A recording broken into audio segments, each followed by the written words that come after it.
In order to 100% Mass Effect 3, I'm going to need to beat the game on Insanity mode, get multiple achievements tied to multiple different ability combinations, as well as start the game on New Game Plus for a very, very stupid reason. So, grab a bowl of ramen, sit down, and let's get the video started. It's here, guys. Final stretch of the Mass Effect Legendary Edition, the trilogy that started this game franchise. So on day 15 or day 1 of this challenge, we load up to the usual importing of our old save into the new game. So the game gives us a quick little recap of what transpired during Mass Effect 1 and Mass Effect 2. So then we get to see stuff like that. We get a nice little cutscene of Anderson and Hackett speaking with each other.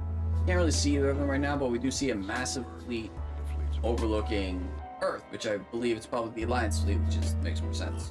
They're talking about something's coming, and it's faster than they thought it was. Cut to Shepard. He's looking out the window in this apartment that he's looking at. He's not in his uniform. He's not in like the civilian gear that we gave him in the last game. But he sees this small kid. He's just playing with like a spaceship. And then we get to meet James Vega. James Vega is an Alliance Marine. He's here to tell us that the Defense Committee wants to speak with us. He's unsure why, so we follow him out. We do run into Anderson again, and he makes a joke of us looking a little softer on the edges, as it's been some time since we've been relieved of duty, which makes it clear that some time has passed between Mass Effect 2 and Mass Effect 3. Haven't gone too much into detail about how long it's been just yet. It will later. Anderson tells us that something big is coming towards Earth, and that's why we saw the cutscene earlier with the fleet overlooking Earth. Shepard believes that the committee is going to be just as useless as the council, and I haven't met these guys yet, but I believe Shepard, so they are more than likely correct. They are just as useless. We learn that the reason that Shepard has been grounded again and lost availability of Normandy was due to the actions from the DLC where we blew up the relay that killed all of those Batarians. And I'm pretty sure this is the main catalyst at the start. I think it just changes up how that necessarily works. From looking into it for a quick minute, if we didn't do it, it's just some random fleet that did it instead. So regardless, due to the mass relay that got exploded during that one DLC, we get grounded and we are no longer able to fly to Normandy. As we're on our way to meet the Defense Committee, we run into an old friend. Actually, she's a lieutenant commander now. She's moving up in these ranks. She's not as pissed off to see us this time as she was in Mass Effect 2. We have a quick little word with her, and then we head in to speak with the committee. The council is completely confused. They have no idea what's going on, but they should, because we told them 2+ years ago that the Reapers are coming. They're not just gonna not come. We said they're coming. We faced them, but they don't believe us. We suddenly lose communication with the moon base, as well as getting multiple distress signals from around the world. And then the next thing you know, there's a Reaper right outside this building we are in, and it instantly starts causing chaos. After the cutscene, Anderson and I are fine. We make it out of the building, and we start running around on the rooftops of the building we were in. We are introduced to some new movement mechanics, but they're fine. They're not too big of an issue. But our dreaded ammo system is back from Mass Effect 2. We don't get to escape it. It's still here. As we're running through the buildings and the roofs of them, we're met into a new enemy type of Reaper. It's the cannibals. They are able to throw grenades at us, which becomes really annoying later in the game, as well as shoot at us. But we still get to meet our good friends. Well, we do get to a radio where we're waiting for the Normandy to come pick us up. This is a good spot in the beginning of the game because for some reason I'll explain this more later. Our cooldowns for our abilities were really short, so I was able to combine 2 of my abilities that I had, which was making good progression on one of our achievements that we needed to do, which was to combine the effects of 2 biotic abilities. Eventually the Normandy does show up, but Anderson's not leaving. He's gonna stay on Earth to fight the good fight and defend as best he can against the Reaper invasion. As we're leaving, he reinstates us as commander of the Normandy, so back at it again for some more crazy, wacky space adventures. But then we do unfortunately see a small child that we saw earlier who was playing with the model spaceship. He gets into a shuttle, but the shuttle gets destroyed by the Reapers. Right off the bat, this game is like tugging at your heartstrings, and it's not the first time this game will do it, and it's definitely not the last time this game will do it. For some reason, this game really tugged at my heartstrings, and I'll get more into it later when we get to more like deeper stuff. But yeah, we successfully escaped the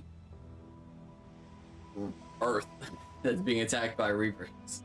Back on the Normandy, James isn't too happy that he's leaving Earth and the fight behind, but we quickly tell him what's what and put him down back into his place, and we then go have a nice video call with Hackett in this new room situation that we have, telling us we need to go to an Alliance outpost over on Mars as it has lost communication because they believe Cerberus is attacked. And who would you guess is there? Our good pal Liara. So we get to meet up with our girl Liara once again. Once we land on Mars, we do learn of a new mechanic the game adds, weapon weight or carry load. So you can't have too many weapons on your character at one time, or your cooldowns start increasing dramatically. I had a sniper on, or maybe an AR on at some point. If I had both those types of weapons on and my pistol, shotgun, and SMG, my recharge weight is time is 200%, which makes being able to use abilities not viable at all. We also learned that the game has like a new kind of decapitation system. I shot a soldier in the head with the sniper and it just exploded. I was so confused because I don't think that's ever happened in the other two games, so it really threw me for a loop. Upon entering the facility, we run into our girl Liara. She's back, baby, as a playable party member for the full game this time. So we end up sending James back to the shuttle because there's a big storm coming. We need him to make sure he's there so he can pick us up if need be. So now we got a classic team up from Mass Effect 1. We got Ashley on one hand and Liara on the other. We learn that they're here because they discovered an ancient Prothean weapon blueprint, and that is also why Cerberus is here because they want it for themselves.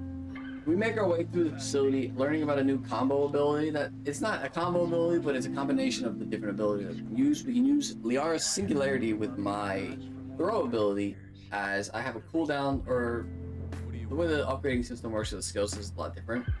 But essentially, if my push ability hits an enemy with another ability attached to it, like Liara's Singularity, the cooldown will all refresh.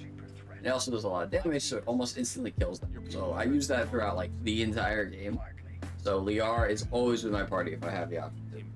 We do make our way to where the data on this device we label the Crucible is, but we also have a nice little virtual chat with the Elusive Man again. He's here, and he is one of the main antagonists of this game, as he wants the Crucible because he, like in the end of Mass Effect 2, wants to control the Reapers. He doesn't want to destroy them, he wants to control them and take them for himself, because of course he does. We quickly find out that he's not too happy about us abandoning Cerberus, as well as destroying the Collector base at the end of the last game. So then we have to chase, it's a very unwinnable, unlosable chase sequence between an android that he has there who is deleting the data, we can't get it, but we end up chasing her up until where the designated spot is that the games like to do with these types of things, causing her, she's about to escape on her shuttle, but James comes roaring in and breaks their ship, almost breaking ours.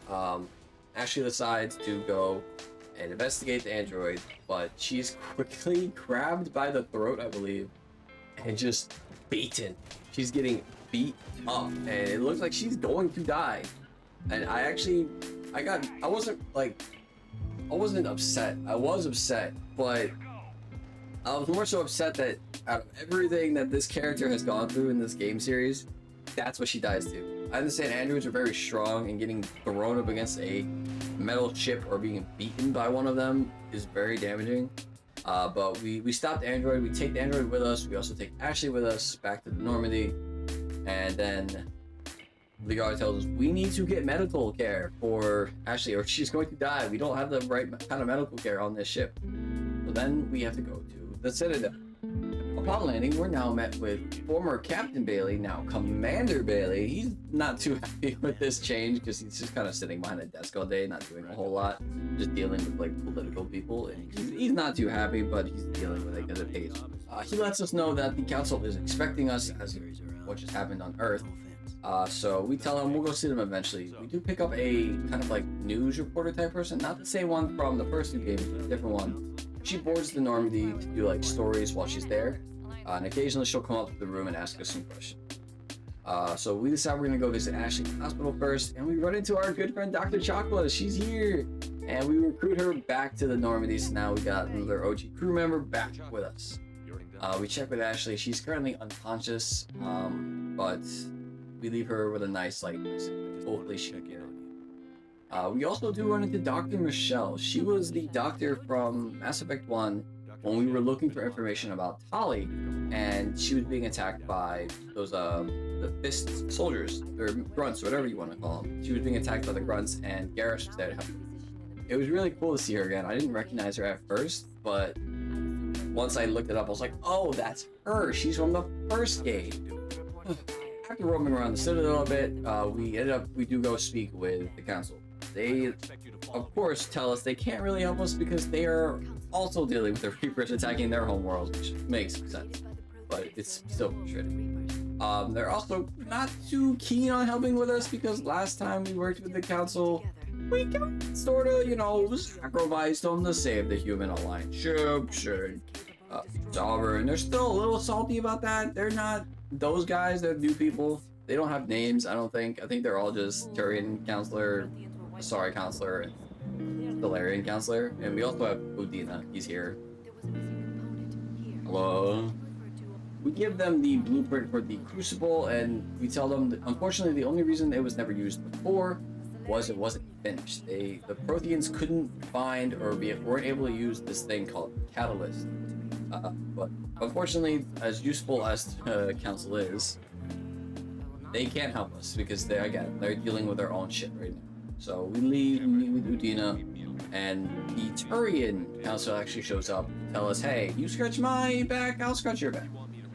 He needs help going and get the Primarch from their planet's moon because the planet is currently being under attack. So we're like, all right, fine, we'll help you, you help us. They have like a meeting that's going on with the Turians and Solarians, so they need their person for that. Before he leaves, he does tell us that the council has reinstated us as a Spectre. Once again, we're a Spectre, and whatever stuff that comes with. Before leaving the Citadel, we do run into that reporter from the first two games. And I guess I made the angry choices because I try to punch her, she dodges, and then she tries to go punch me, and I dodge, and I still punch her. So regardless, she gets beat up. I don't think I fought her in the last two games, like the last two times we saw her. I know I did in the Insanity run on Mass Effect 1 when I had to replay through the game. But I didn't do that on my normal playthrough, but I guess that's what I was doing in this game. As we reboard the movie, we are met with a slow-mo cutscene of like a nightmare sequence where we were chasing that small child we saw who was flying the airplane and we couldn't save him successfully. We were following him, we're chasing him, but as we're just about to catch him, he just burns. He burns to a crisp, thus waking us from this nightmare.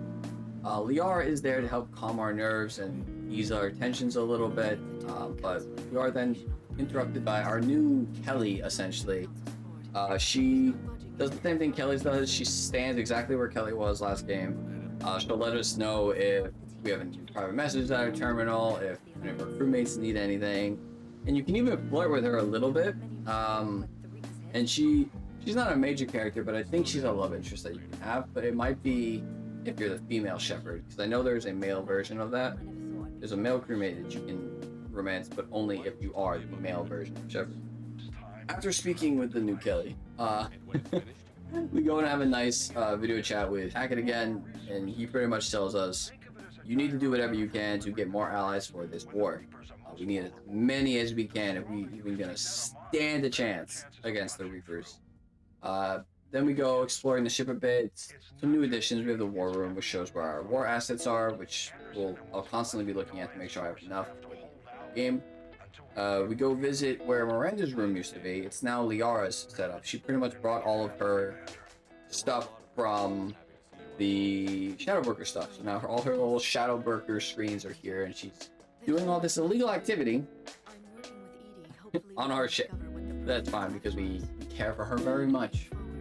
We do have a short little intimate cutscene, which I thought we were going to bang immediately, like within the first couple hours of this game. I was like, oh, that was fast. But no, it was just like, maybe later, Shepard, maybe later, if you're like. But then before ending the stream, we end up doing the new probing system, which is essentially we go to a system, we scan. There's going to be 2 or 3 things usually. One of them is always fuel for the ship, and the other is a planet that we scan, which will give us either salvage, credits, a mission item, which I will go more into in the closing thoughts because don't even get me started on that. And then we end the stream today. We got a total of 9 achievements today. Day 16, we start up wherever we left off on day 15, on the Normandy.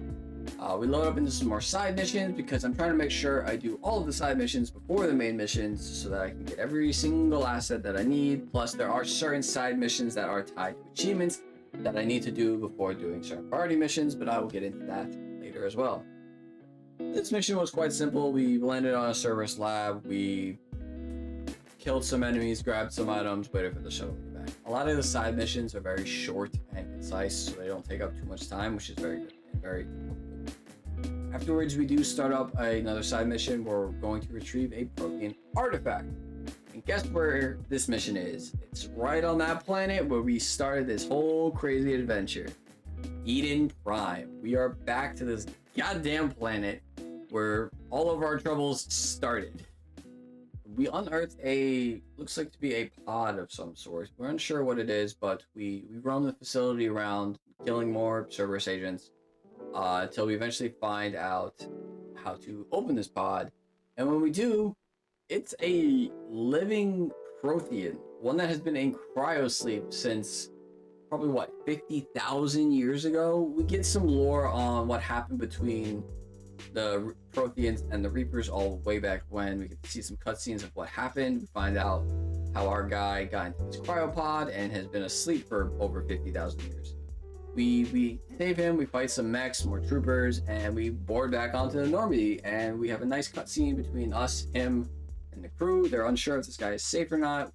We learn his name is Havik, or Javik, however you want to pronounce it, and he becomes a crew member in just a little bit. He's not available for us right at the start, but he was also DLC, if I remember correctly, because I don't remember seeing him in the base game, and I think he is a DLC character similar to how we had Zaid and Kasumi. Or Kasumi, sorry. I think I've been saying her name wrong this entire time. But yeah, I'm pretty sure Javik is a DLC character. We do some more planet probing as we're looking for more assets because even though they may be giving us small dosages of asset funds, they will be helping us in the long run. We go to save the Turian Primarch from the Turian Palavan's moon. Palavan is their home world. Moon is where they're currently stationed a bit. Because their homeworld is being overrun by Reapers, which isn't great. So we go there, we talk to the person in charge, we go reboot a communications tower, we come back, and we are met with a familiar face. Can you guess who it is? These are your options. I'll give you 5 seconds. Guess. That's right, it's Garrus! He's back, another OG member, and it's really cool. Obviously, we have another crew member who comes back later. But Garrus is one of the only crew members that we get in all 3 games as a playable party member super early on. Like, he's one of the first people we get in Mass Effect 1. He's one of the first missions you can do in Mass Effect 2.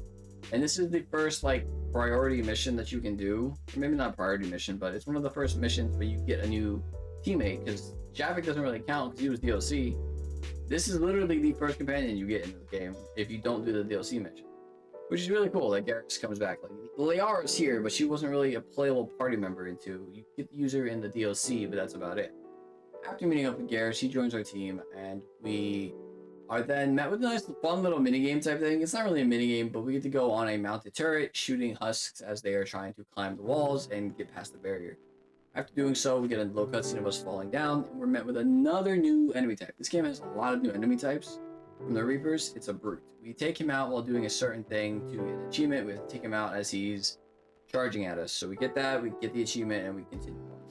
Oh yeah, by the way, the Primarch we came here for is dead. So we have to go find the new one who is on the moon, so happen chance.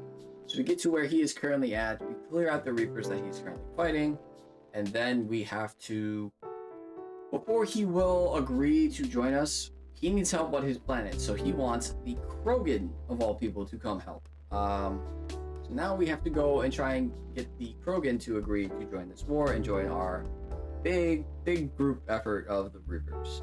Which shouldn't be too bad, because we know 2 Krogans. We're friends with 2 Krogans. We got Rex and we got Grunt. We should be fine, right? Right? Afterwards, agreeing to this, Victus does join the crew as well as Garrus. Garrus is now a playable party member, and Victus is just kind of on the ship for now. When we get back to the ship, we are met with a cutscene of us running to where we left the android from Mars. Eva, I think her name was.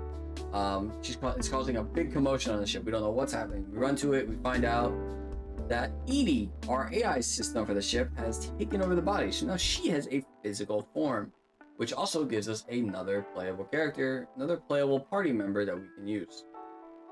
Before continuing on with the Turian missions, we head back to the Citadel to check up on Ashley, as every once in a while it'll tell us that we can check up on her via our emails.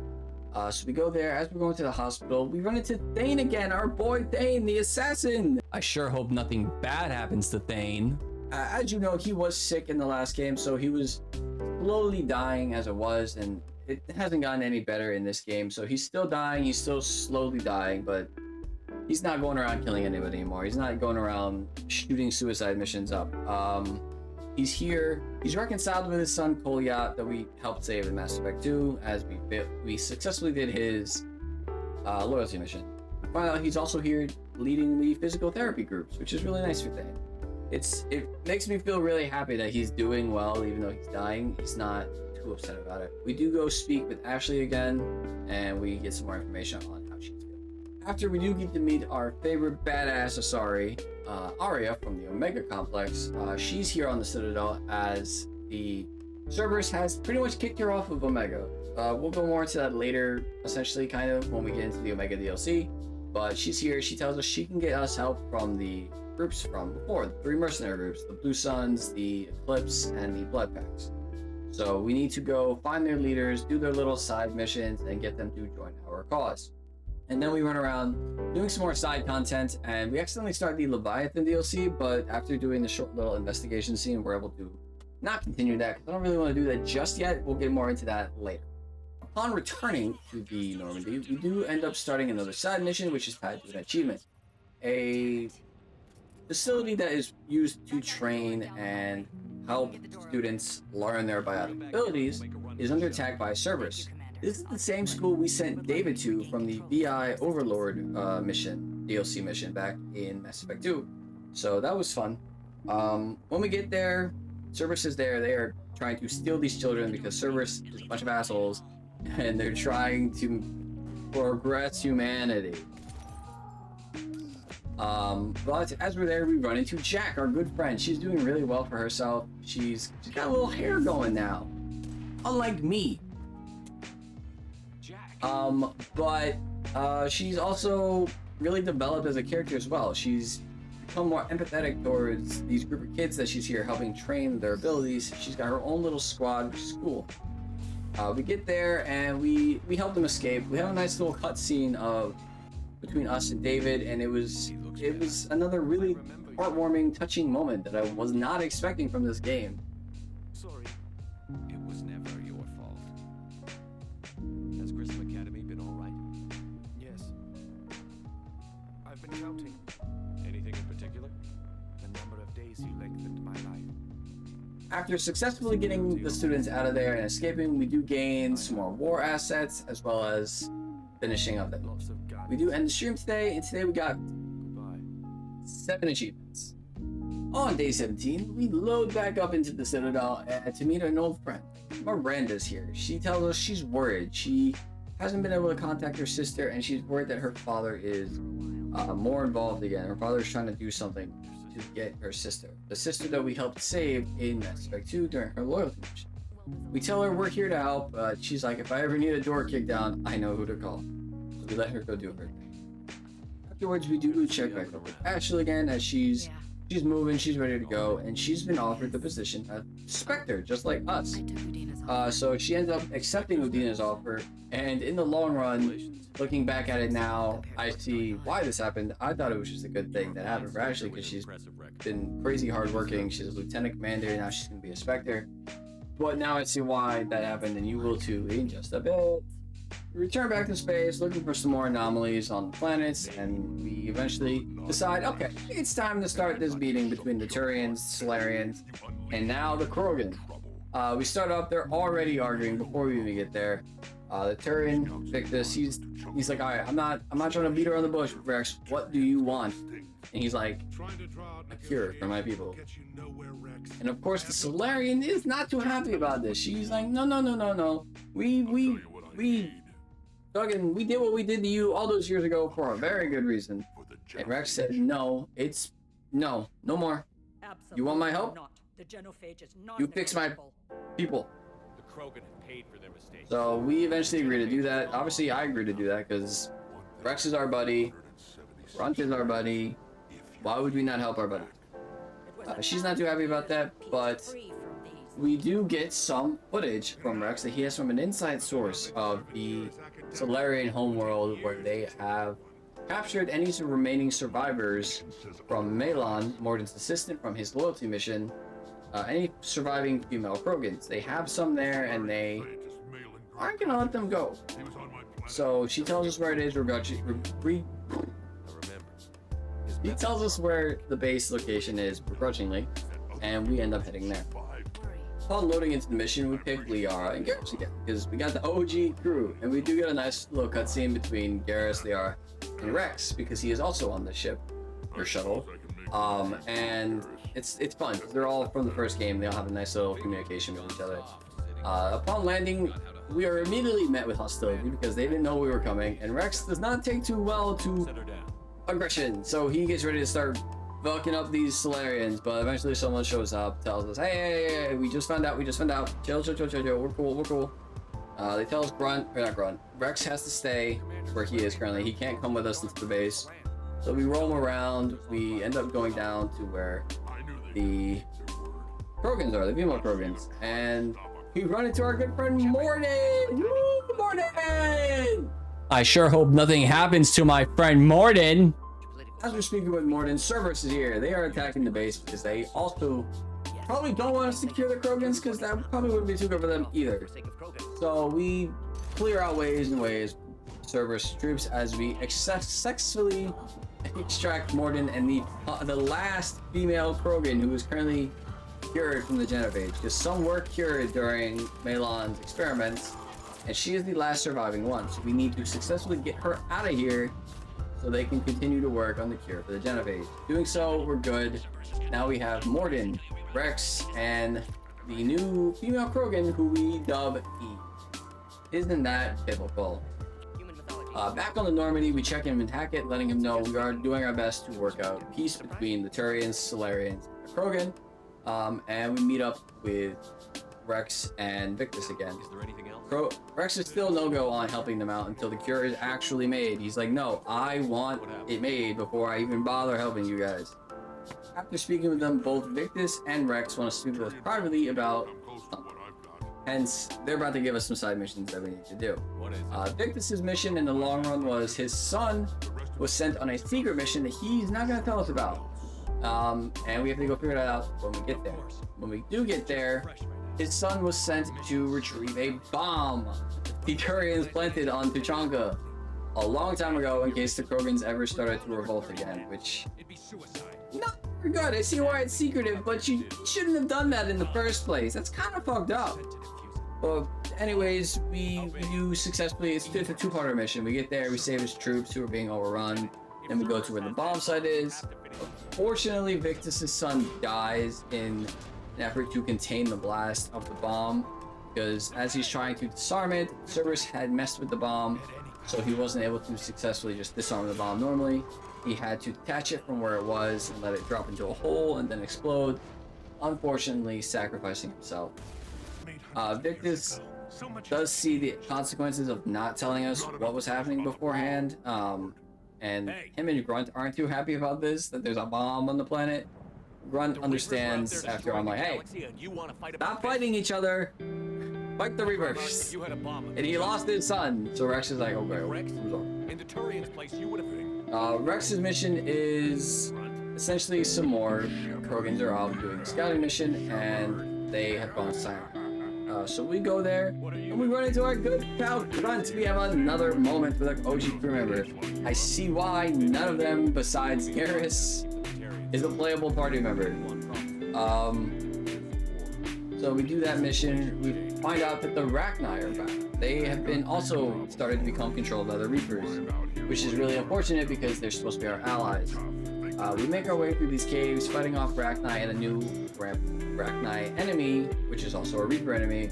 These guys are called Ravagers, and they pack a punch. You see their blue lasers shooting at you or aiming at you? Duck. Those things hurt. But we do end up making our way to the end of the cave system. We find the Rachni Queen. She's here. She's still alive. She's still kicking, but she's not looking too great because the Reapers are kind of like fucked her up a bit. We do come to a decision where we either let her go or let her stay here and die, which is really unfortunate because letting her go is going to sacrifice Grunt's team because they're holding back the line, but letting her die will save Grunt's team and get us some more assets. It's like there's a very small like difference in saving her and then letting Grunt's team die in terms of overall war assets. Plus, we also got Rex's loyalty mission. Rex is with us, so he's helping us at this point. He's not with his squad anymore, the elite Krogan warriors. So he won't be there with them as they die. But we do gain his loyalty from the last game, so we do get a couple more points in terms of overall alliance points if we keep them. So we do save the Rachni Queen, gaining both Rachni forces plus Rex. For now. As we're leaving, we are getting overrun by more and more Rachni, and Grunt decides, you guys go, I will hold them off. And it looks like he dies. He's fighting his way away. He's fighting his life out, and it fades to black, and we're boarding the ship. We're getting ready to leave. Well, where's Grunt? He's not here.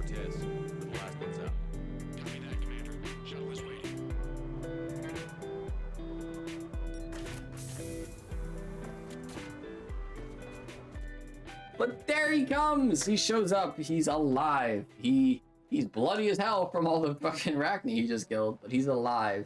And this again, just like touched me in the heart. And it's so weird that it did that because, like I've said multiple times, I'm gonna keep saying it. Mass Effect 1 and 2 didn't really have what felt like emotional stakes to me. I don't know why. Maybe it's just because I've been playing these games back to back to back, and I did their loyalty missions, and we just survived a big suicide mission altogether. And maybe it's the scoring of it, because a good scoring of a video game can start tugging at your emotions as well. But successfully, we save him, thus gaining us the Rachni as allies. They will be helping us build the Crucible, which is odd. I didn't think bug things could help build things. Sure.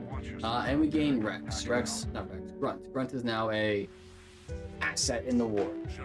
I mentioned it before, if you didn't get Grunt's loyalty during this mission, if you had saved the Rachni Queen, Grunt dies here. He's dead. He dies in this part of the game. No more Grunt. Bye-bye. Understood.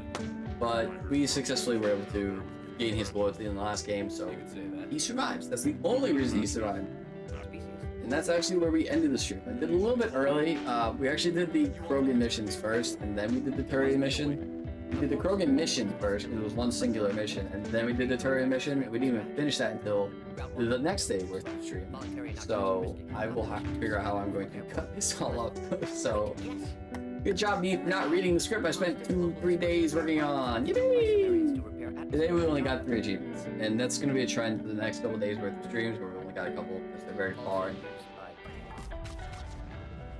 Okay, day 18, like I said before, this is, I started speaking out of order. Day 18 is when we started up doing the Victor stuff, but I'll just cut up, alright, I finished up the Victor stuff. I'll cut up the footage and mash it with audio like I've been doing anyway. So yeah, after that, but now it's time to secure the Genophage. So we get a nice cutscene between Mordin, Rex, and Eve, and Victus telling them we need to go figure out how we're gonna do this. We need to go to Tachanka, go to this thing called the Shroud, and disperse this cure. Because it will disperse it in like, it affects the atmosphere of the planet. So it'll disperse around the atmosphere, thus curing every Krogan here. I'm falling as I do that. You don't see what I'm doing with my feet, but I'm moving around. Shortly after the discussion with their game plan, we get a message, we get a video call from the Dalatrax, the lady who wasn't too keen on us carrying the genophage in the first place. She tells us that they had sabotaged the shroud a long time ago, and that even if we think we cure the genophage, it's not going to work. She wants us to not tell Morden about this, because if we tell Morden, he'll be able to quickly fix it and do the thing. But no, we like Rex. We like the Krogans. They may be extreme, but we like them. So we're going to allow them to cure the thing. Upon landing on Pachanka, we load in with our crew, Liara and Garrus, and we were met with some other Krogan leaders. We first have to take out some husks who are in the area. Upon doing so, we are then met with the rest of the Krogan leaders. They aren't too happy that Morden is here because he's a Solarian. He's one of the reasons why they can't have babies and all that stuff. So we have to disperse that conversation, but thankfully Eve shows up and she's like, yo, chill. We're all friends here. So we're cool. We devise our plan. We're going to send the Turians. They're going to be fighting the Reaper. Oh yeah, there's a Reaper here too. Attacking the Shroud. Because they know what it does probably, I guess. But it's here, it's attacking stuff. So our plan is to send the Turians in their ships to attack the Reaper, to distract it, so that we can use our tanks and stuff that the Krogans have to take out the Reaper. But it turns out there's a roadblock in the way, so we can't go that way. The Reaper finds us, and the Turians are getting their asses beat by the Reaper. So we have to separate from the group as they go do their thing. We go through these ancient Krogan ruins of an ancient city that they used to live in, that they no longer live in due to them bombing their own planet. Eventually we do get to find out there is an even bigger Thresher Maw in this world that we dealt with prior. It's the mother of all Thresher Maws apparently, and we have to make our way through the civilizations until we get to the meeting point again. We find out that they've come up with a plan to use this giant Thresher Maw to take out the Reaper, and it works out really well and very cool cutscene that hopefully we'll never have to deal with that stupid thing. So we get there, before it does kill it, we have to go summon, that was fun. We're running through this area where there's multiple spawning brutes. Doesn't matter how many you take out, which I found out. They'll just keep spawning, but you also have to avoid the Reaper. It is currently stepping on us, and I got stepped on a bunch. Normally that's not a bad thing, but it was in this instance. So we summoned the two big bells that we used during Grunt's loyalty mission to summon the Thresher Maw Queen. I don't remember what its name is, but it takes out a Reaper. Ooh, cutscene.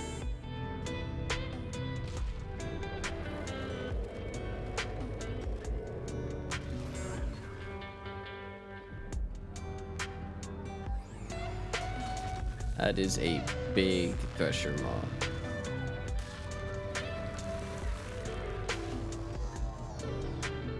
Idiot. That is a massive Thresher Maw, dude. Oh, bitch. You broke the bridge.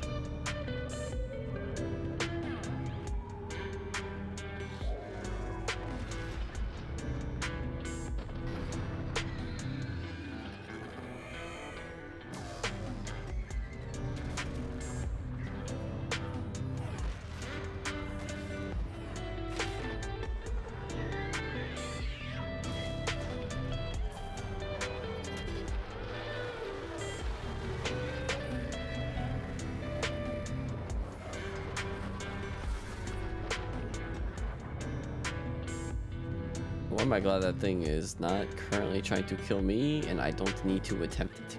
We get to the Shroud, it's crumbling, it's coming down, it's not gonna last very long. But thankfully, since we told the group about the sabotage done to the Shroud, Morden is able to fix it, but in order to do that, he needs to take the elevator to go to the top of it. Vice. Is it getting shot at? Yes, loading for dispersal in 2 minutes. Good thing I kept it. Headed to safety now. Her survival fortune. Stabilize new government. Should Rex get any ideas? Good match. Promising future for progress. Oh, that's a good thing we kept the data then. Control room at top of Shroud Tower. Let's take elevator up. You're going up there? Yes. Manual access required. Have to counteract STG sabotage. Ensure cure dispersed properly. Morton, this whole thing is coming apart. There's got to be another way. I swear to God, STG countermeasures. if No they cure for temperature variation. kill Morden, I don't remember how this goes. Not coming back. Suggest you get clear. Explosion likely to be problematic. Morton, no. Shepard, please. Need to do this. My project, my work, my cure, my responsibility. Would have liked to see how it ends. Sure, no fun without me. I'm sorry. I'm not. Had to be me. Someone else might have got it wrong. Someone else might have gotten it wrong.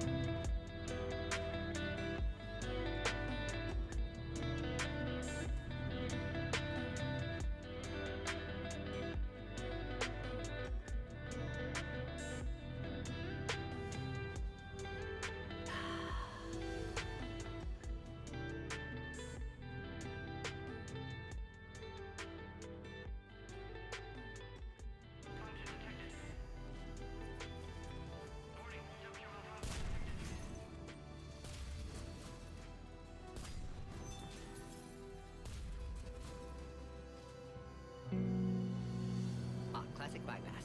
Standard failsafes. Excellent work. Yes, yes.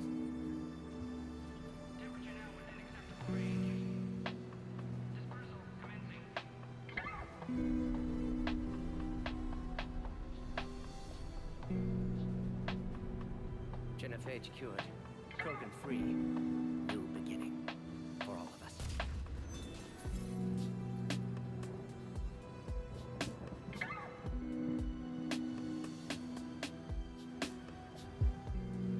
Man. How fucking dare they, man?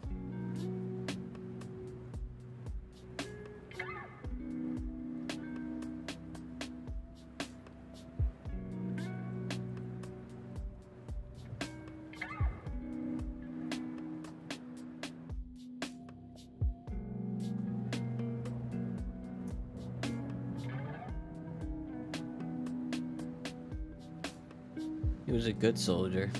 And this got me because he's not gonna come back from this. He dies here. I was so upset because I like Morden. And he gives us his classic line of "It has to be me. Somebody else might get it wrong." So Morden successfully disperses the cure with Genophage while self-sacrificing himself, and there it is. We've cured the Genophage. We've cured 1,000+, maybe I forget how long. I think it's 1,000+ years of something that has stopped the Krogan from repopulating. But at the cost of Morden, and it was really sad to be honest. I was like, no, Morden, he was such a good guy. And we do later. There's a scene in 2 that I didn't get, but Morden will sing. Later on in the game, I'll find like an audio log where it's him doing the song, and I'm like, oh yes, I didn't miss it. Upon successfully doing this mission, we do get the Krogans. They agree to help us, which then they go help the Turians, which then gets the Turians to help us in the war, gaining more assets for us. Afterwards, we do get a video call from the Solarian Council, not the Daltrats, those are 2 separate people.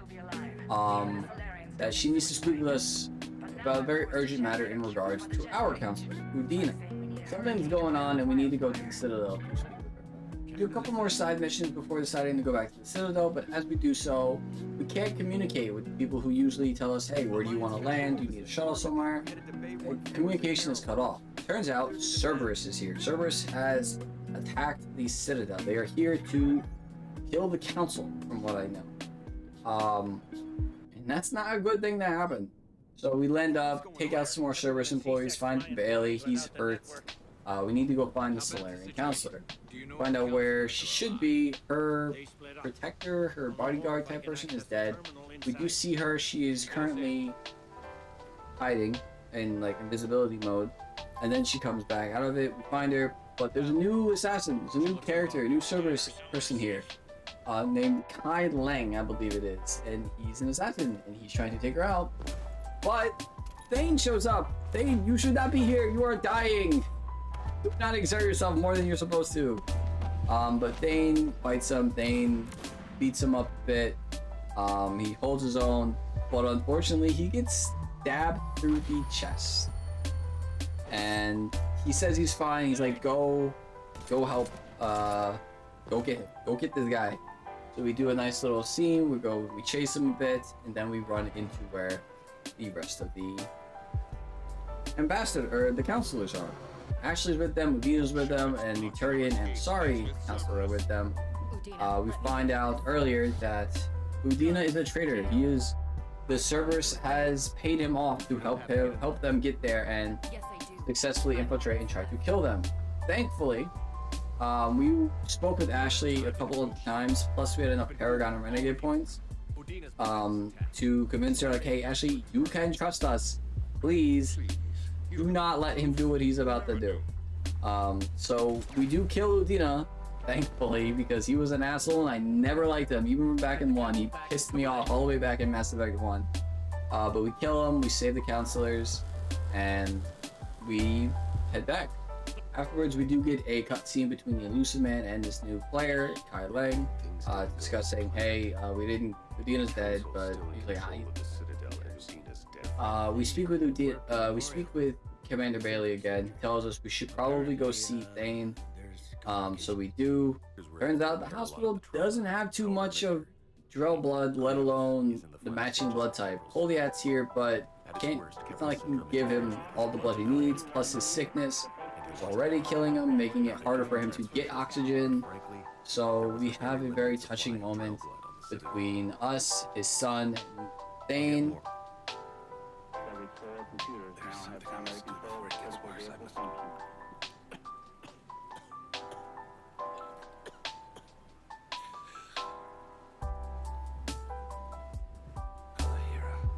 Mistress of inscrutable depths, I ask forgiveness. Kalahira, whose waves wear down stone and sand. Kalahira, wash the sins from this one and set him on the distant shore of the infinite spirit. Goliath, you speak as the priests do. You have been spending time with them.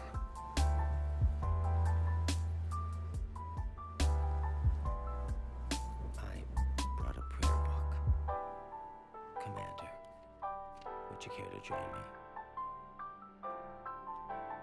Kalahira, this one's heart is pure, but beset by wickedness and contention. Guide this one to where the traveler never tires, the lover never leaves, the hungry never starve. Guide this one, Kalahira, and he will be a companion to you as he was to me.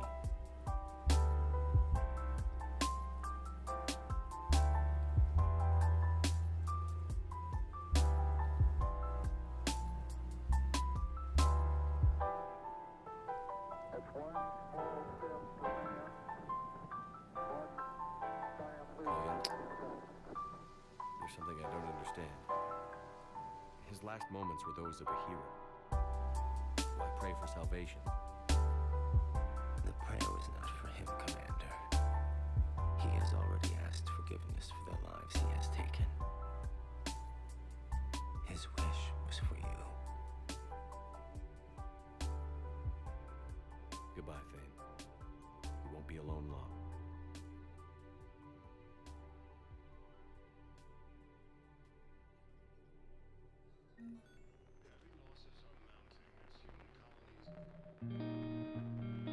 This game is so... It really, like, fucking gets you, dude. Where they read like their priest scriptures, asking for salvation. We speak with Goliath afterwards. We're like, he died a hero. Why was he asking for salvation? And he said it wasn't for him. He's made peace with what he's done. It was for you, Shepherd. And like that it wasn't necessarily Thane dying that got me. It was that even in his like dying breaths, you wanted to help Shepard in like getting salvation, so he's not like as damned or whatever. And that got me. I was like, oh, Thane, no, my boy Thane. We've had 2 deaths this game. We've had 2 deaths this stream. I was so upset. I was like, no more.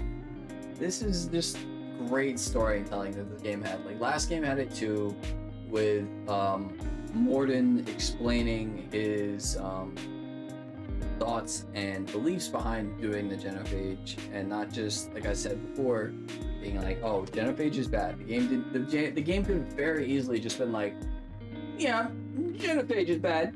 We don't need to explain more. But Morden really went into it, and even with this, it's like I've barely known these characters. These characters, I like these characters, but I did not use them like in my gameplay. I hardly ever used Thane. I even used Morden less. I used Thane like in the final mission of the game, maybe one other mission. Morden, I don't think I ever used into. But it's just like the combination of the score that's playing and just how they set it up and write it up. It's like, it really tugs at your heartstrings, and it's like, how could you do this to me? We ended the stream after that. We only got 2 achievements today, but we are feeling very sad and depressed now. Thank you, Mass Effect 3. You asshole. Day 19. Day 19 was a very short day. All we really did was the Citadel DLC. Long story short, with that, there's a clone of Shepard that was made via Cerberus that got abandoned because they wanted the real Shepard. They didn't want a clone, they wanted the real one. He's pretty pissed off about that, so he tries to kill you, steal all your data, and essentially become you. But obviously we stop him, we fight him, and the game does give us access to a new area that we can explore. It's got an arcade, it's got a gambling area, it's got a training area which is tied to an achievement. So that was fun. And that's all we did today. This was a very short stream, I guess, or maybe the DLC just took me a while, but that is all we did on day 19 of this challenge. So we got 1 achievement today, and that was for the DLC doing. Day 20, second to last day before we finish this challenge. Thank you. Day 20 was a lot of DLC related things, plus some more side content. We load up, we go around checking the crewmates with their ships, seeing how everybody's doing, and then we load up to another side mission where we get to meet up with Tamara, evidently. Not an old, but a sorry monastery is currently under attack by, you guessed it, Reapers. Not Cerberus this time, it's Reapers. We do get to meet 2 more of Samara's daughters, one of which is slowly, unfortunately, being turned into a new enemy type that we get to meet, the Banshees, which are just Asaris turned into Reaper-controlled enemies. Essentially, our mission here was to blow up this place, or at least blow it up in order to kill the Reapers that are here. We do so, sadly, as the daughter who was slowly turning was able to fight it off long enough to set off the bomb as me, Samara, our 2 crewmates, and Samara's other daughter escaped. But due to the code of like their people, she can't leave. Like her daughter is not allowed to live unless she has a monastery there. And Samara does not want to kill her daughter, so she decides to almost kill herself. I was like, what are you doing? This was very sad because she doesn't want her, like, I was like, well, why? You would like, I felt bad because now she has lost $2. She didn't want to kill her third, so she's like, I'll just kill myself. So we stop her. We're good. The daughter who lived decided she'll stay there, and she'll rebuild once all of this is settled and everything is fine. Afterwards, we continue to do some more side content to make sure we're getting everything we can, because we've come this far into the series to not lose. I don't want to be losing people that are outside of scripted events. RIP Morden and Thane. I'm not losing any more teammates due to stupid shit. So I'm making sure I'm doing everything possible to keep these guys alive. We finished off the day by doing the Leviathan DLC. We ended up continuing it. We started it a couple days ago, stream-wise, but essentially we're looking into a creature that can supposedly kill Reapers. So this leads us into an old mining facility where we find some more indoctrinated people, which is odd because we're starting to think maybe this is just a Reaper, like a rogue Reaper that's been hiding out in space, not joining the rest of them. But we eventually find our way to a deep sea mining base, where we land there. We have to get into a mech to dive really deep down, and we find these creatures called the Leviathan. This is a very story-driven DLC mission, where we find out that the Leviathan are from way back before the Prothean. They essentially created this thing called the Intelligence, which was supposed to help preserve life in the galaxy. But it got smart enough to realize everything is always happening because the organics make synthetics to make their life better, but then the synthetics kill the organics. So the Intelligence created the Reapers, which we know what they do. They kill off all the synthetics and the organics, but they keep their data and they evolve from that. That's why the Reapers look very much like the Leviathans. So we do eventually convince them to join us in our cause to stop the Reapers from doing what they're doing. I think I said end the stream today at that point, but I didn't. I did another side mission where we got to run into Jacob.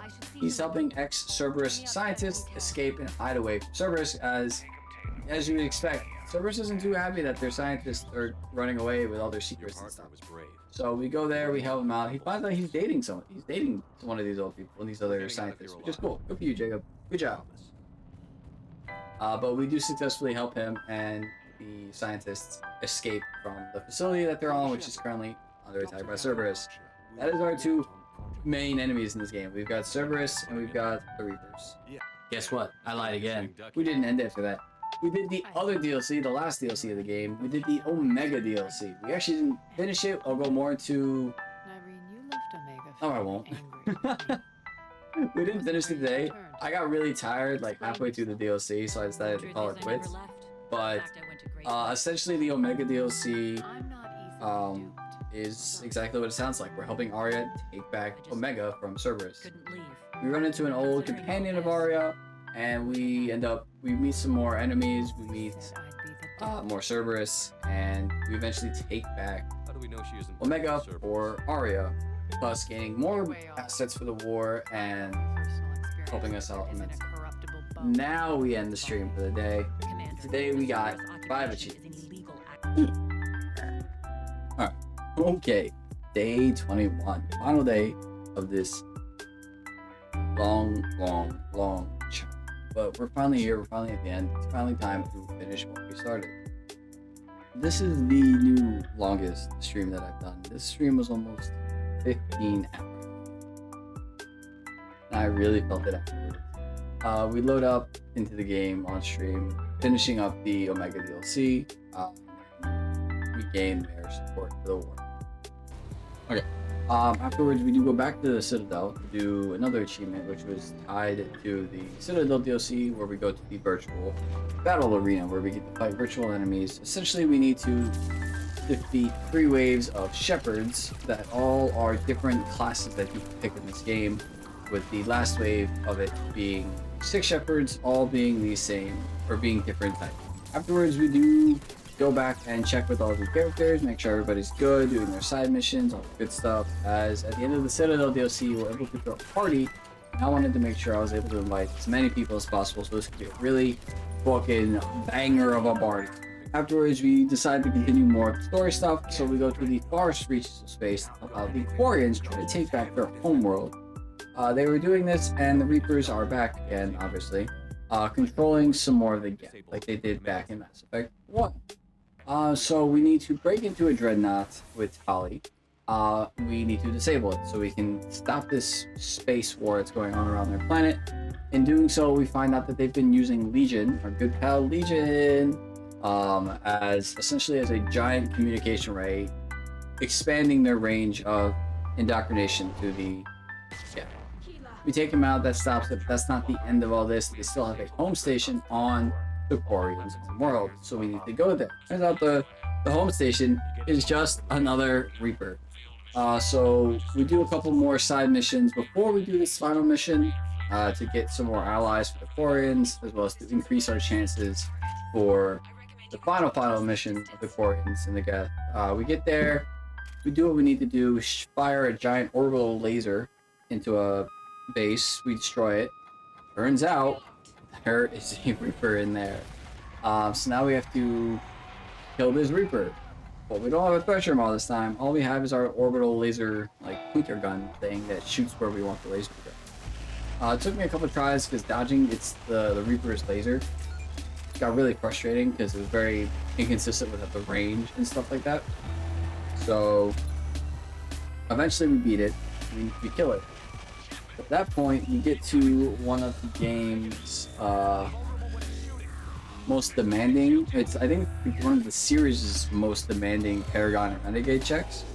Afterwards, we decide we have to make the decision. Do we, because they're done. The Geth are no longer being controlled by the Reapers. Do we allow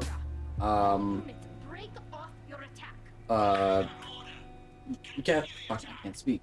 Legion wants to upload the code that he has in his head that will essentially give the Geth free will. Because as of right now, like we discussed in the last game, they are all one big collective mind. But what Legion wants to do is give them free will. But Tali is worried that if they do that, they are going to continue to kill the Quarians. So then we have to decide, do we want to also stop? We have two decisions. Let Legion upload this code, or let the Quarians continue to destroy the Geth, because the Geth aren't attacking them anymore right now. They've stopped attacking. But the Quarians don't care. They're doing their thing, still attacking and all that.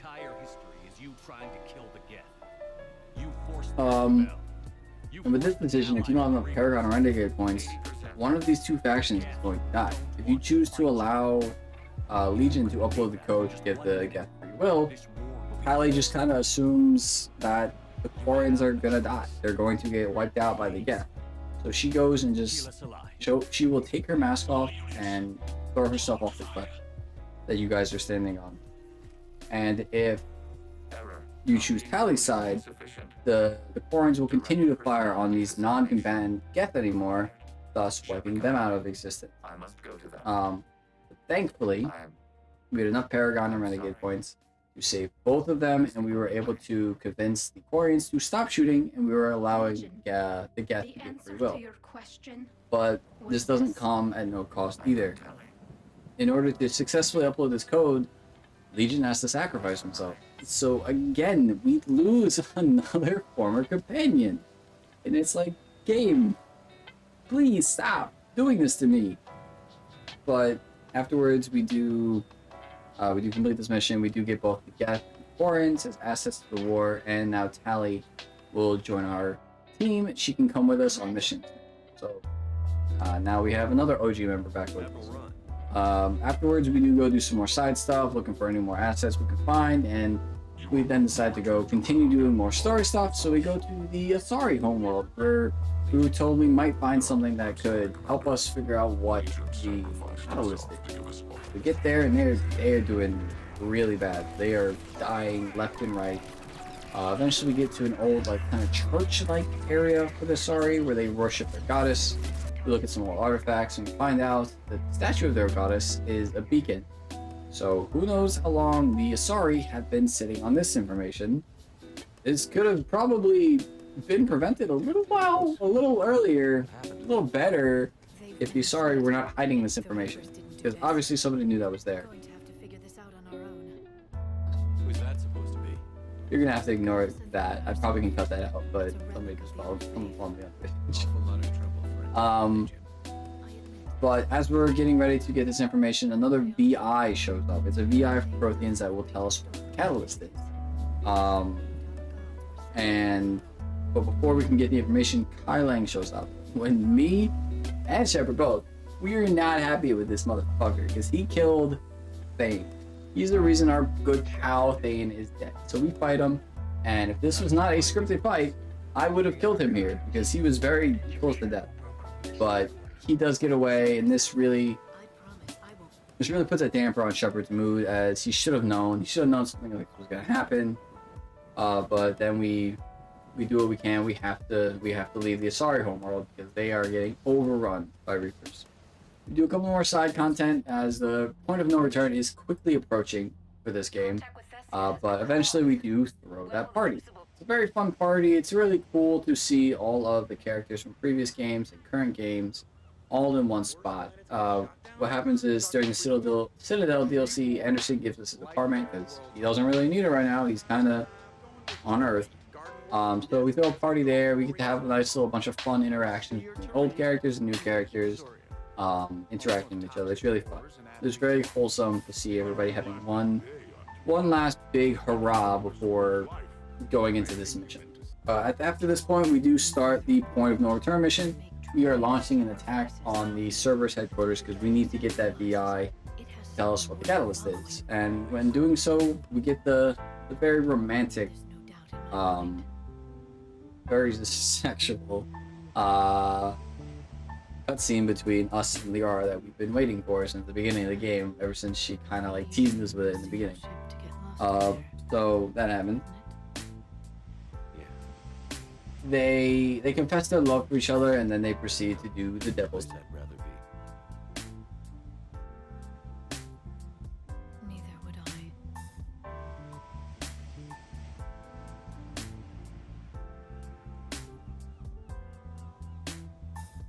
I love you, Shepard. I love you too. Show me.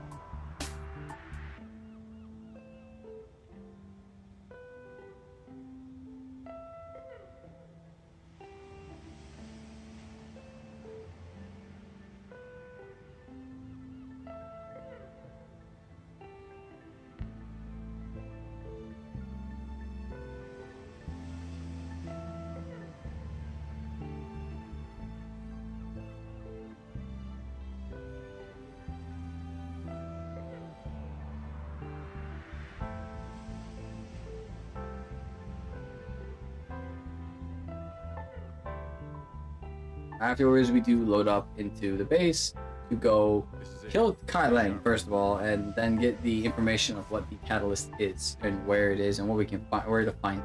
Upon making our way through the server space, we find ourselves in a very familiar space. It's where we often saw the Elusive Man with his view of the star and whatever in his screens, but we then get a quick little reverse play essentially. Usually we're there for Mass Effect 2, we'd be there in virtual form, and Elusive Man would be there in physical form, but now it was kind of swapped. We were physically there, and Elusive Man was there telling us, hey, I know what I'm looking for. You don't. Ha ha ha. And being an asshole.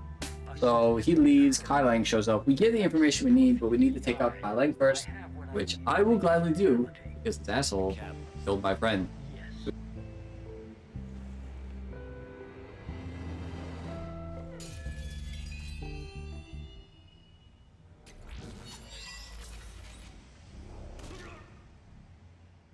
That was for Thane, you son of a bitch. We do that, we find out that the catalyst is the Citadel itself. Once again, the Citadel is a major plot point in stopping the Reapers. The first game, it was how they would get here through like a back door through the relays, and now it is the main thing that will stop this, that will power this device that we don't really know exactly what it does, but we know it'll stop the Reapers. So now we gotta leave and head our way to the Citadel. But joke's on us, the Reapers know this as well, so they took the entire Citadel and brought it to Earth, which means the final fight, back on Earth, baby. We land then on London, because that's where we need to go. That's where they brought the Citadel for some reason. London of all places. Bring our crew, Liara and Garrus, and we make our way, take out some enemies, we crash, and take out some. Then we we did this little rest type area where we're able to speak with our crewmates, as well as do a bunch of little virtual conversations with past crewmates and other people who aren't in this specific area at the time, which is nice. And we go do that. On after that, we are escorting trucks that have big ass missiles that are supposed to be taking out the Reaper that is guarding where the Citadel is, but they get blown up, so now we have to trigger these rockets to go off. But the first set of rockets do not work because it's too far away, so we need the Reaper to get closer. So that's number 3. We have another Reaper face to face with us, and we are successfully able to hit it with our first set of rockets and then get some more. Now, Shepard has taken out 4 in his lifetime Reapers, but that number is about to go away.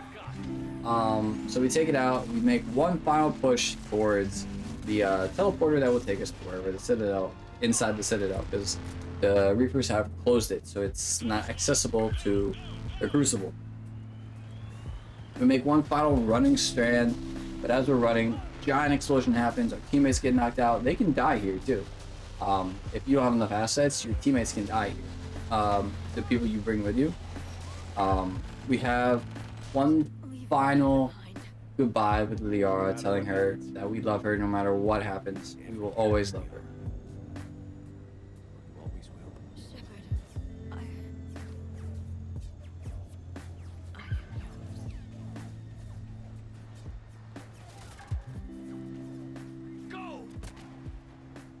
yours. Shepard continues on. We get one more giant explosion, crippling Shepard. He's got no armor, no weapons. He's got one pistol. He's slowly crawling his way towards the teleporter, and he makes it.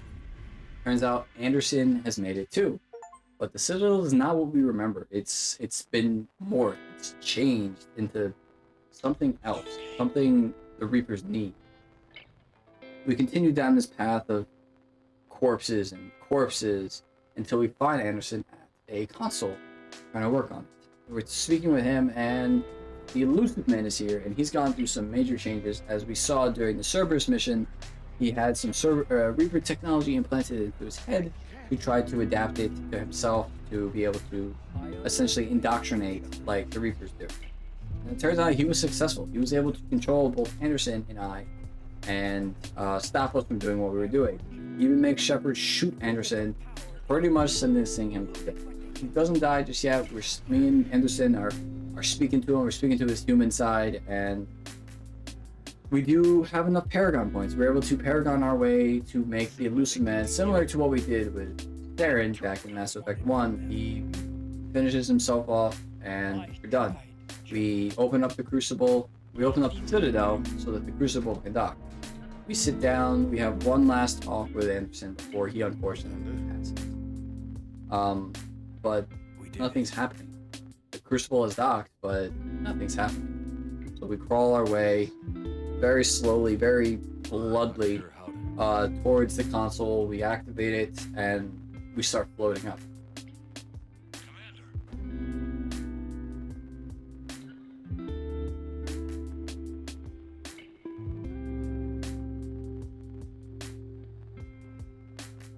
Upon floating up into this platform, we're met with a strange apparition of the child that we have been seeing in our nightmares this entire game, the one that we could not save back at the beginning of the game. We are now trying to figure out what's going on. He's claiming to be Catalyst. He's just some weird apparition of a child explaining all this to us. He explains to us what like the cycle is essentially. But due to doing the DLC mission, the Leviathan mission, you can assume that this is the intelligence that they made all the way back when that created the Reapers. So now he gives us our 3 choices of what we can do to stop this war. We can either destroy, which will destroy all synthetic life, and it will severely damage the mass relay system, but it will destroy the Reapers. There will be no more Reapers anywhere. And this will essentially blow up what we're on as well, like the Crucible and the Citadel. This option is essentially what we've been aiming for the entire time, this entire trilogy, to destroy the Reapers. We can also do the control ending, where Shepard essentially puts his essence into the system, almost becoming like a god-like figure. He controls the Reapers. Nobody dies. Nobody else dies during this section. If you choose this ending, nobody else will die. No other characters will die. But Shepard doesn't live either. Shepard just essentially becomes like God, being able to control the Reapers. They'll stop the invasion, but Shepard's dead. And then we have the third option, synthesis, which will essentially create a organic synthetic like combination. This will also kill Shepard, and it will also stop the invasion, but it kind of just forces this change on everybody with no consent gained or denied. But it's also seems like a good ending. It seems like a good ending. All three of these will do what we need to do, stop the war, but in all doing so, Shepard essentially will die. Which is fine. That's what he's done. That's what he is.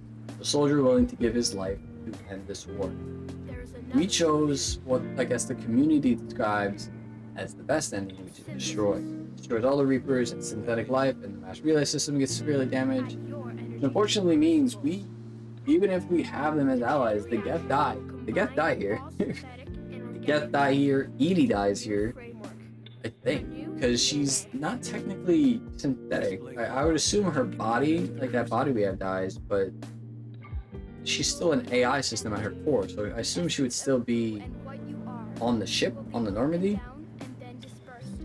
I assume that's what makes sense to me. But we get this ending, and we have a nice big cutscene of Reapers all dying, everybody's surviving, and at the end of it, we see something great, which is the reason why we grabbed all those war assets. Shepard's alive. He somehow survives this ending. I don't really know how it works, but that's what they leave me with.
face of the greatest threat this galaxy has ever known, we survived. We suffered many losses. The relays are severely damaged, but we won.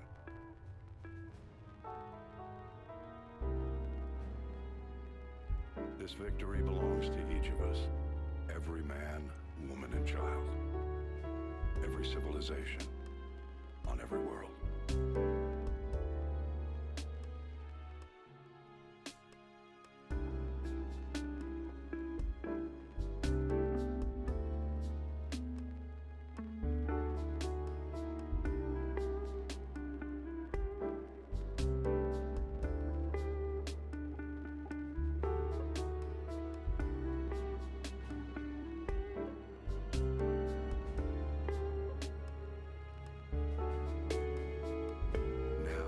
Take our first steps toward restoring what we lost, we must remember what it took to win.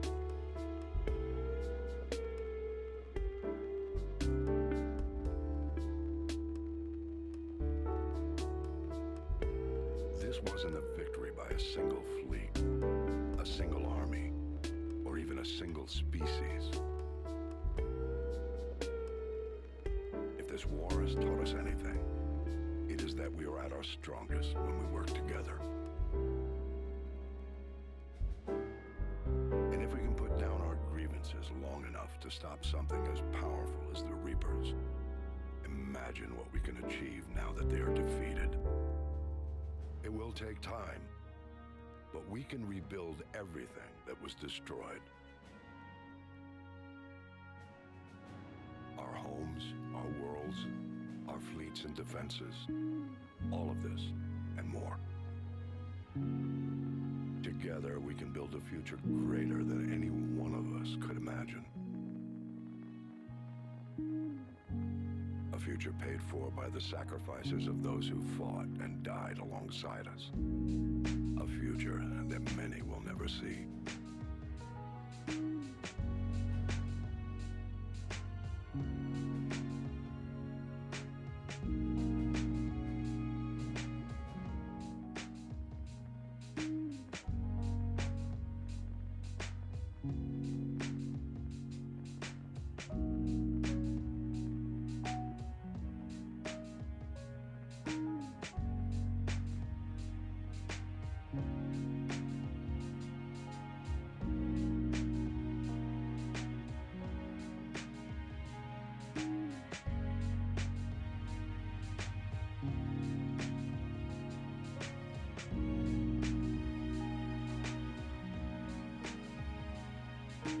We still have many challenges ahead of us.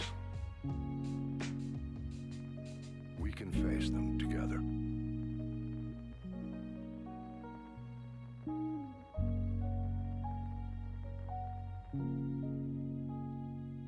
And we will honor those who died to give us that future.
Yes, but some of the details have been...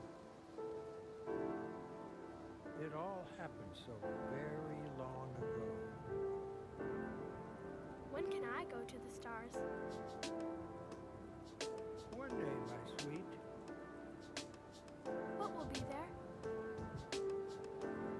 anything you can imagine. Our galaxy has billions of stars. Each of those stars could have many worlds. Every world could be home to a different form of life. And every life is a special story of its own. Tell me another story about the shepherd. It's getting late, but okay. One more story.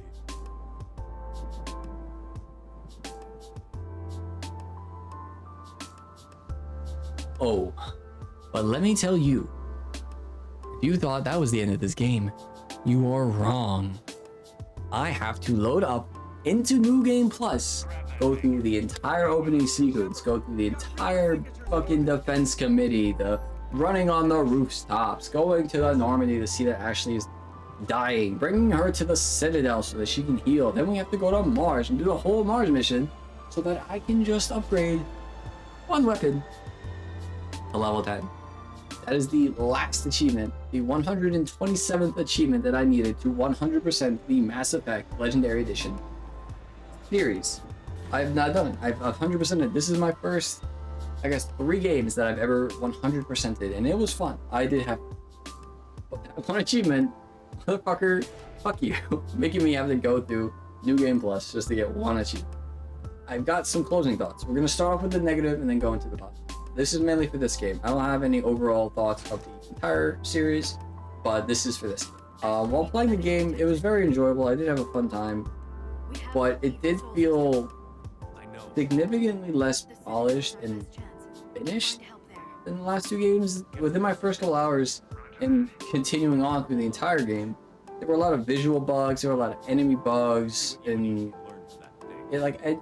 it's enjoyable to see at first, but when you're in the 3rd game in a series, it seems like that shouldn't be happening as much. I don't know if that's just from the Legendary Edition of this game, or if that was what it was like during the original launch, but it was weird to see, and again, it was funny at times, but it was like, this is the 3rd game, and I didn't have nearly as many bugs in the first 2 games, where it's like, I'll do my singularity and my push ability, and then sometimes the enemies will just be ragdolled on the floor. They're not dead, they just can't move, but they still have health. So, but once you shoot them, they re-enable their AI, I guess. It was weird. It was funny to see at first, but it got really annoying because you would just hear them going,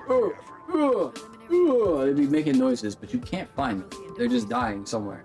Also, it's not necessarily a bad thing, but this game felt, especially in the beginning of the game, compared to the last 2, it felt more like a movie than an actual video game, because there were a lot of just cutscenes that were back, especially in the beginning of the game, and even towards the end of the game. And I get that's for like storytelling, and it did its purpose. It served its purpose in making me fall more in love with this series, but it felt, again, it did feel very movie-like. And there is even an option in the settings where you can change, when you have dialogue options between like conversations, you can just change that up to not having to make any. The game will make it for you. And my last main gripe with this game, it's not like, again, not like crazy of an issue, but the side content in this game. It was very repetitive, very tedious, and very unorganized. Essentially, when you're on a planet where there's NPCs that are walking around like the Citadel, you can overhear conversations with people. You then get an objective. You need to go find an item and then bring it back to the person, which would then require you to then go into space, do the like I was telling you before, the anomalies where you have to scan a planet and you'll get something. And you can get it in vice versa as well. You can scan a planet, you'll then get the mission, then you just gotta find this person and find out where they are to give them their item. Which, like, again, it's not a problem. I guess to help you gain more assets for the end game. But the organization of it was really annoying, as it just started, your journal was set up into missions, codex and then like another codex tab.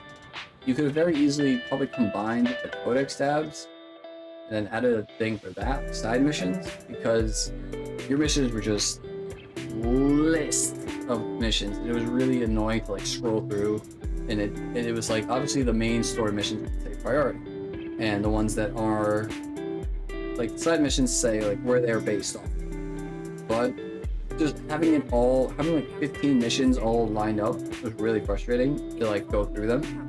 And it was even more frustrating where you'd get the mission, but you couldn't even go get the item yet. You'd have to progress further into the story to go to that planet to get said item.